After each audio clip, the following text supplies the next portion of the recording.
težkih razmerah, ob tem mrazu in na umetni travi in zraven teh intenzivnih treningih mislim, da smo odigrali eno zelo dobro tekmo, kar je bilo tudi videti na igrišču.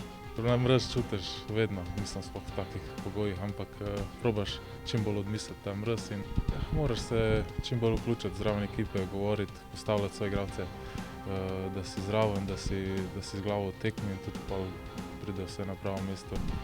Ja, vse nam gre po načrtu, hvala Bogu, treniramo dobro in to pokažemo tudi v igri, ko igramo tekme.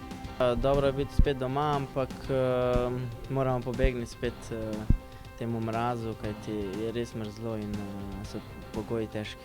Potem pa malo na lepše in tam bo trdo delo, ampak bomo imeli boljše pogoje, tudi naravno travo in ne bo tudi igrišče tako trdo in tudi vreme nam bo prizanašalo. Mislim, da me trener lahko uporabi na vseh položajih, kajti vem vse naloge v vseh pozicijah, tako da se bom prilagodil in da čim več igraš in to je to.